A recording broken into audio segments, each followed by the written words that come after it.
Welcome to the Holistify podcast, where we have casual conversations on the areas of health, wellness, motherhood, and everything in between. I'm your host, Đukić-Ćosić, certified integrative health and nutrition coach, personal trainer, and fellow mom who's passionate about all things holistic healthy living, but within balance, and taking the overwhelm out of the information overload coming from the internet and simplifying health and wellness by going back to the basics. So be sure to grab your water bottle or your mug of your favorite hot drink, kick back, enjoy this episode, and let's walk a holistified life together. Don't forget to hit that subscribe or follow button so you never miss an episode. Thank you so much for tuning in, and let's get started.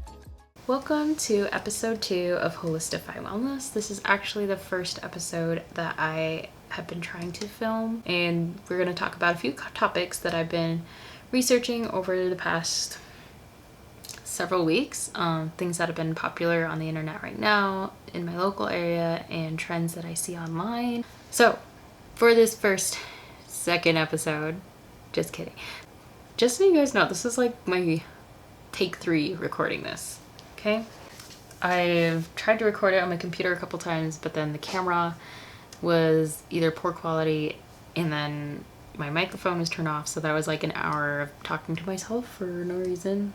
But all right, moving on. First topic of conversation that we're going to be covering in this episode is incorporating fast food or processed food into a healthy diet. A lot of people who eat clean might say that no, this is not totally doable, and if you eat McDonald's, if you choose a processed food option from the deli store, in a pinch, you are probably increasing your risk of cancer tenfold, and you're killing yourself and probably going to die. That's the extreme summary of one side of this debate. What I'm trying to convey and also want to teach you guys and encourage you guys is that it is totally possible to eat fast food or a processed quick meal from the grocery store if you need to in a pinch and keep a healthy diet. Maybe you didn't have time to plan lunch, or you want to make a quick pit stop at McDonald's or Chick-fil-A. It's totally possible to do that and still meet your macronutrient and micronutrient needs, your fiber, protein, carbs, fats, and calorie goals for the day. If you see me looking down on the video format of this podcast, it's because my notes are like right here in front. Like, laptop is right here, camera's right there. Okay. If you see me looking down, it's because I'm reading my notes, but I'm delivering good info, so no judging. Alright, yeah, so say for example, a person was on the go for the day and they didn't have time to pack lunch, so they had to stop by McDonald's because it was right across the street and grab a quick burger. There's nothing wrong with eating fast food once in a while and enjoying it. If stopping by McDonald's to grab a burger or something is not going to hinder your goals, as long as you are intentional with your food and you have a very good intuitive sense about what you're consuming and where you're at with your meals for the rest of the day as well. I was having a discussion with someone online about this topic and trying to share with them that this is totally possible and okay to do. As long as you've met your protein and fiber goals, you're less likely to have cravings for something fatty or for high calorie carbs. And the person that I was having a discussion with then asked me how much fiber is in a McDonald's cheeseburger, because I was pointing out protein and fiber. Well, probably around 3 grams if you're just counting the bun. Maybe the lettuce, maybe that's an extra gram or 2, but probably not a lot, you're right. But if you're wanting to meet your protein and fiber goals for the day, let's say you set up your meal plan to look like this. I'm going to have a little sample right here, okay?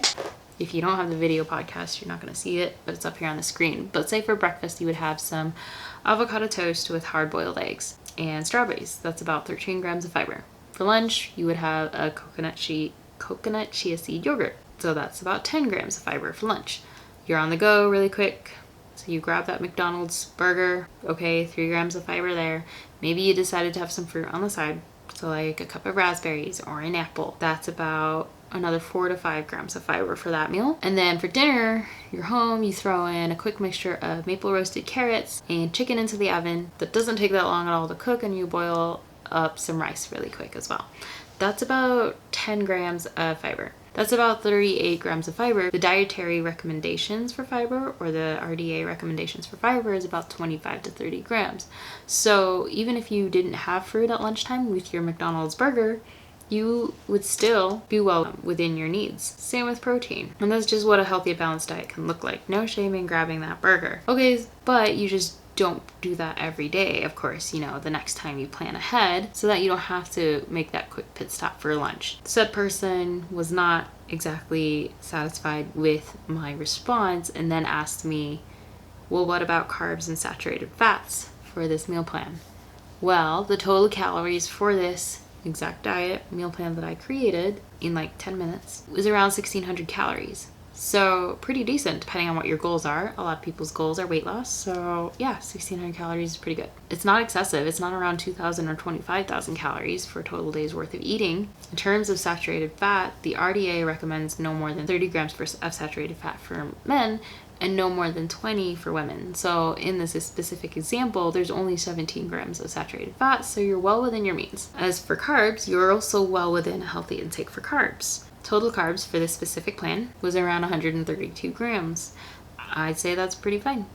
I'd say for one day a week, for one off day a week, that's pretty fine. Fats was around 65 grams. In terms of protein, if you were a little low, you could add some sausage links for breakfast. Let's say you do a Greek yogurt with the chia seeds instead. That's around still 13 to 14 grams of fiber. A total amount of protein for the specific plan was around 120 grams, which is over 100 grams, which is pretty good as long as you're getting over 100 grams, for women, because women undereat their protein needs and they don't realize how crucial protein is for their hormones and women's health. And we can go into another podcast on that topic later, but a lot of women are not even meeting 100 grams of protein per day. And so if you are getting over 100 grams of protein, your body's going to appreciate that. But for the average American female who's relatively sedentary, doesn't work out at all, maybe she goes on walks occasionally, but she's pretty busy, 120 grams is actually really good. So yes, fast food can totally work on a balanced, healthy diet.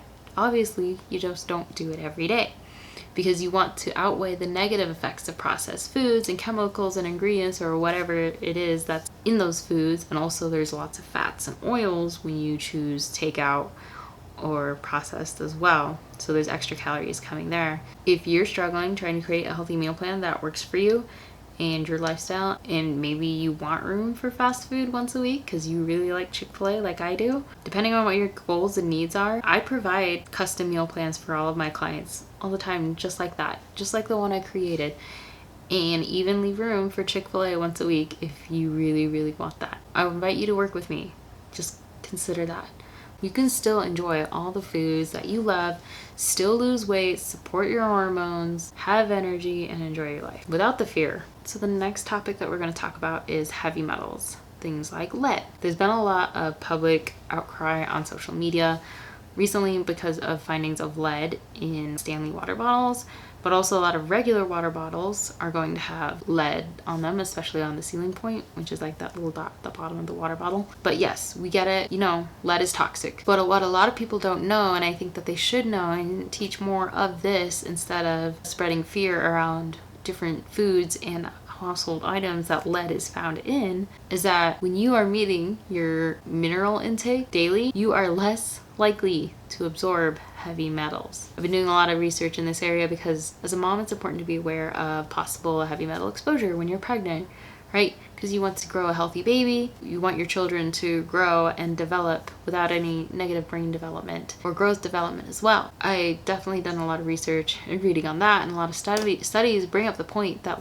the amount of minerals consumed is directly related to the amount of heavy metals absorbed in your body. There was a study done that you can read about in the Indian Journal of Clinical Biochemistry. The title is called "The Role of Essential Trace Minerals on the Absorption of Heavy Metals with Special Reference to Lead." It goes over a little bit of lead and how it's a toxic heavy metal and the effect it has on its body. But if you read a little bit further down on the study, there's a section titled Nutritional Management. It states that the use of vitamins and antioxidants in the diet seems to be of greater stress and economic feasibility when compared to the variety of expensive chelation treatment having many side effects. Chelation is a treatment that is used to remove the lead in your body when you have lead poisoning. And how chelation works, I should probably look it up and make sure I'm pronouncing this correctly. Chelation, pronunciation. Chelation. Oh, chelation. Chelation. Chelation.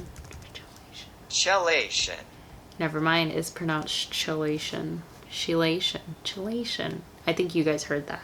But anyways, when compared to the variety of expensive chelation treatment having many side effects. Okay, how chelation works is it's the formation of a metal ion complex in which the metal ion is associated with a charged or uncharged electron donor. Ideally, you want these chelators to be water soluble, and so that when they incorporate these in drugs or treatments, they are capable of binding to or chelating lead and then hence depleting the soft and hard tissue lead, thus reducing its acute toxicity and eventually removing it from the body. All drugs though and treatments have potential side effects, which is normal, but hence we don't want to use them all the time. So that's why it's important we use nutrition as a preventative way to manage risk of lead exposure from daily objects and found in your food and diet and environment. The study goes on to say the adequate supply of micronutrients in the diet is known to minimize the absorption of lead. How cool is it that when we eat healthy and we take care of ourselves, our risk of absorbing heavy metals like lead greatly minimizes. A paragraph in the study says that nutritional deficiencies of essential minerals can increase the hazard from lead exposure by enhancing absorption and toxicity of dietary lead. The essential minerals with the most marked influence on blood lead levels and toxic effects are dietary levels of calcium, iron, and zinc. Lead and calcium interactions are the most studied nutritional factors. So they did an experiment. They had a couple groups of rats. One group of rats was fed a low calcium diet. Second group was fed a regular calcium diet. And the low calcium diet of rats had higher levels of lead than the regular calcium. Does that make sense? Make sure you're getting adequate calcium in your diets. Calcium deficiency and anemia or low iron levels. More lead exposure causes you to have low iron levels. Low iron levels cause you to absorb more lead, vice versa. So it's important to make sure your iron levels are checked. Take an iron supplement if necessary. Consume foods that have high levels of iron, and also foods in addition to that help with the absorption of iron, such as vitamin C. And there are other reports and experimental studies that show that the absorption of lead is inversely related to the calcium content of your diet. And nutritional deficiency in calcium not only elevates blood lead levels, it also increases in the critical organ toxicity in infants and young children. So if you are a pregnant mom or breastfeeding mom, or you have babies, or even moms with littles and children, you want to make sure that everyone is getting adequate calcium in your diet and in your children's diet as well. Even the CDC guidelines for prevention of childhood lead poisoning recommends adequate dietary calcium and iron as measures to prevent lead toxicity. There's also a little table at the bottom of the study, which is really cool, but it shows a small list of toxic heavy metals and essential minerals that help minimize the absorption of it. So take the toxic metal being cadmium. Essential minerals that reduce absorption of cadmium would be zinc and iron. For the toxic metal of lead, essential minerals would be calcium, iron, and zinc, like we just talked about. For the toxic metal mercury, adequate selenium levels reduces your risk of absorbing mercury. And then other essential minerals that reduce your absorption or your body's ability to absorb aluminum also include iron, calcium, magnesium, and manganese. So bottom line is, eat a balanced, healthy diet. Eating a balanced, healthy diet supports your body's ability to keep yourself healthy and take care of itself and detox from any heavy metals and chemicals naturally. Of course, the body can get a boost if you need to, if you've had a lot of exposure, but this is the preventative approach, little things you can start doing now to prevent having to get treatments if you've had frequent exposure and you haven't done anything preventative or haven't taken care of your body, or you don't eat a healthy diet regularly. Proper nutrition, healthy habits, lifestyle changes should probably be one of the very first preventative approaches to minimize negative health effects. Instead of taking extra supplements that you don't know what kind of supplements you're taking for, you're just taking them because you heard they were good for you. I mean, you could probably take more calcium, iron, and zinc supplements, but that's just to boost it if you need to. You want to get it from diet as much as possible to give yourself a good foundation. And if eating a balanced, healthy diet full of these essential vitamins and micronutrients and minerals is something you struggle with, I give all my clients customized healthy balanced meal plans so that they can get adequate amounts in their diet. But if you want to know what are some good sources of calcium, iron, and zinc, I do have a post on my Instagram page and on my website blog as well. You can find that at holistifywellness.com/blog. And make sure you subscribe to my newsletter. Another chemical that many people have been very concerned about lately, especially in my local area, is because it's been found in our drinking water, but it's something called PFAs, which is this word here that I will not try to pronounce. Actually, okay, I'm going to try to pronounce it. It's polyfluoroalkyl. Per and polyfluoroalkyl, PFAs, substances. I think that's how it's said. But they are a class of man-made chemicals at a molecular level are composed of chain-link fluorine and carbon atoms. They are difficult to break apart and they don't degrade over time in the environment. In fact, the chemical bond is so strong and so resistant to degradation that scientists aren't even able to estimate the PFA's environmental half-life. Half-life being the amount of time it takes for 50% of the chemical to break down and completely disappear. Because of their ability to persist against breaking down, PFAs are dubbed as forever chemicals.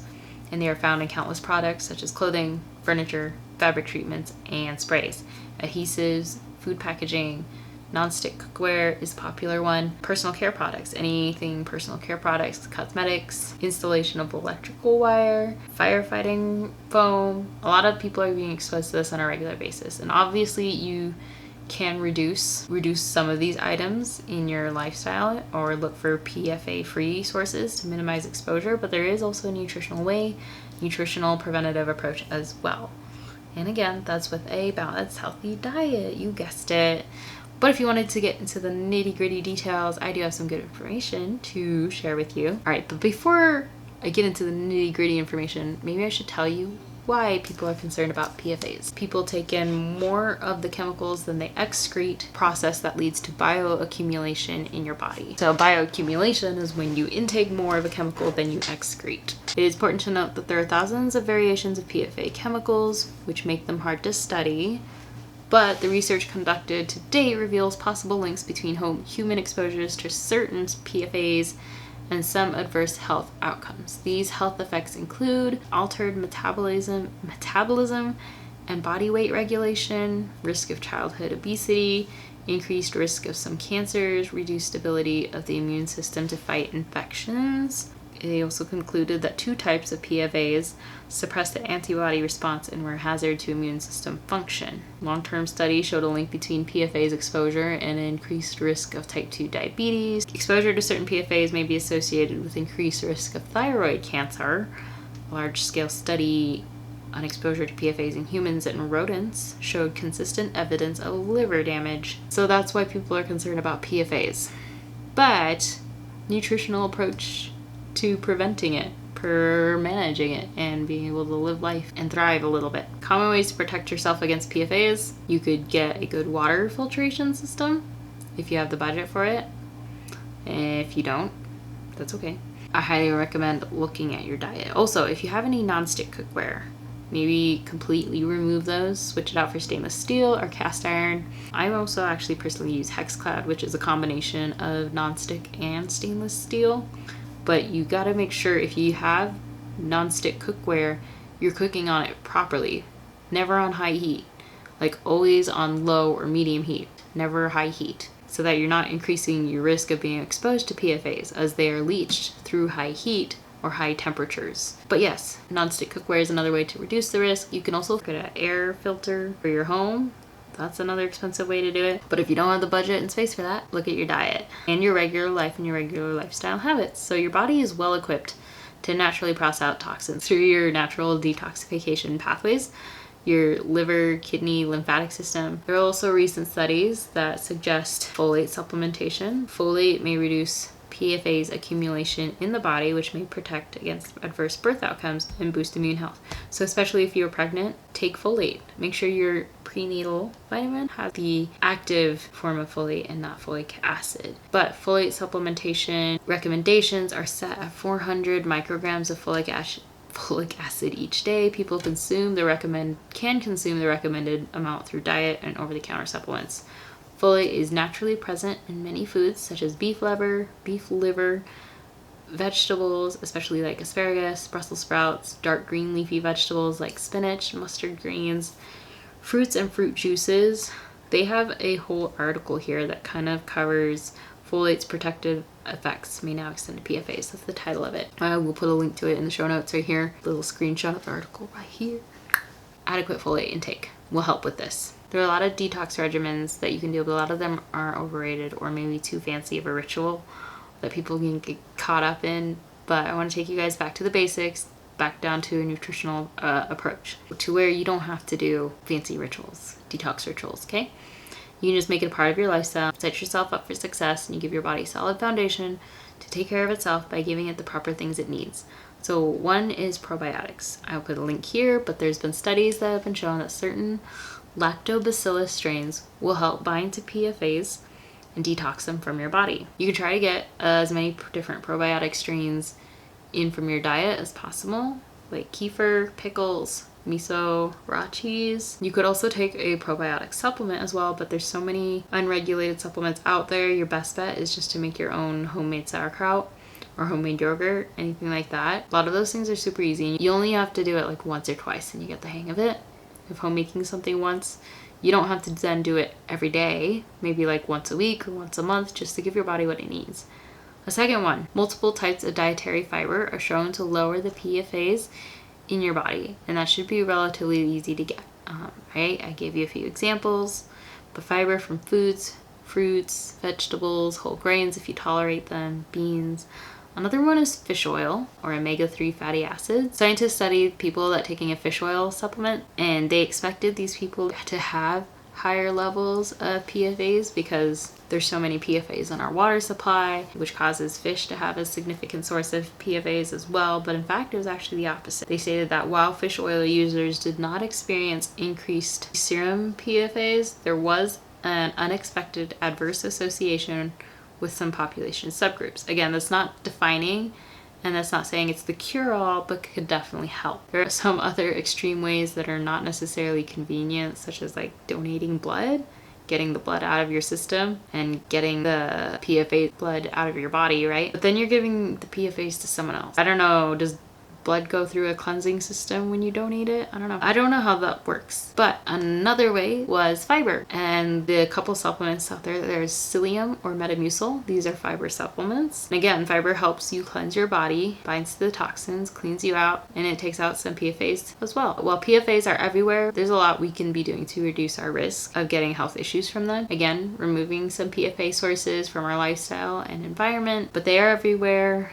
and we don't need to be stressing about it because that stress is probably going to do more harm to our body than the PFAs is. But if you're a firefighter, if you're exposed to retardant and PFAs containing chemicals and substances like that, you're going to be fine. Again, go back to the basics. Eat a balanced, healthy diet sourced from whole foods more often than not. Try to meet your macronutrient needs and micronutrients. Fill in with supplements if you need to. Get good exercise, strength train, get some sunshine, go on walks, participate in oxytocin-inducing activities, and, like live life, not in fear. Because, spoiler alert, we all die in the end. So just take care of yourself with proper food, proper lifestyle. It shouldn't be that scary. Again, if you're struggling to create a balanced, healthy meal plan or make changes, small changes here and there in your lifestyle environment, this is what I do as a coach. Is help my clients take small steps here and there. Getting in your macro and macronutrients, finding out what kind of exercise program works best for you, supporting your fertility, pregnancy, or postpartum journey as well,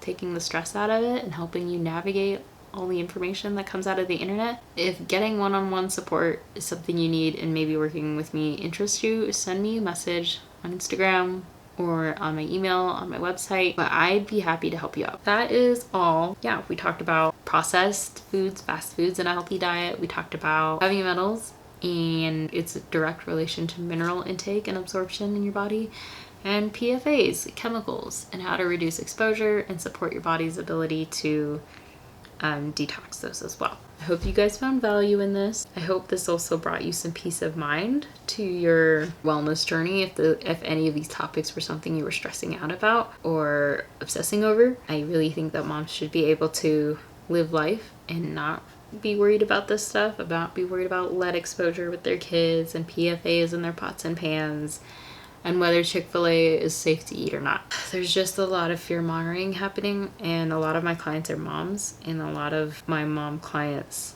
have stopped eating and ended up undernourishing and underfueling themselves because they are so afraid of chemicals or ingredients or something in their environment, and it's causing them stress. Anyway, so my goal is to help moms reduce that stress on their journey and help them thrive and live life a little bit. If you guys enjoyed this podcast, don't forget to like, subscribe, follow, and so you don't miss out on the next one. And yeah, until next time. All right, guys. Thanks for listening.